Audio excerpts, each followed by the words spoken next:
ଘାଇରେ ବୁଡ଼ିଯାଇ ଅଷ୍ଟମ ଶ୍ରେଣୀ ଛାତ୍ରଙ୍କ ମୃତ୍ୟୁ। ଗଞ୍ଜାମ ଜିଲ୍ଲା ସୋରଡା ଥାନା ଅନ୍ତର୍ଗତ ଲକ୍ଷ୍ମୀପୁର ଗ୍ରାମରେ ଘଟିଛି ଅଭାବନୀୟ ଘଟଣା।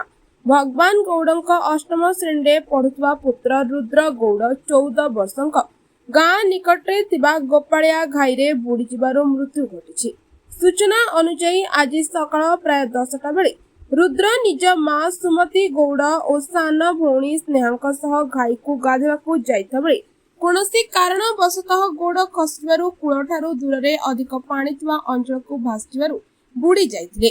ପରେ ସ୍ଥାନୀୟ ଲୋକେ ଯାଇ ତାଙ୍କୁ ପାଣିରୁ ଉଦ୍ଧାର କରି କୂଳକୁ ନେଇ ଆସିଥିଲେ।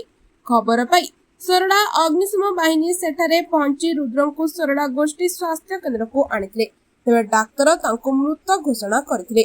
ସୋରଡା ପୋଲିସ ମାମଲା ରୁଜୁ କରି ତଦନ୍ତ ସହ ଶବ ବ୍ୟବଚ୍ଛେଦ ପାଇଁ ପଠାଇଛି। ଘଟଣାଟି ପରେ ଗ୍ରାମରେ ଶୋକ ଖେଳିଯାଇଛି। ବ୍ୟୁରୋ ରିପୋର୍ଟ, ଜନତାଙ୍କ ସ୍ୱର।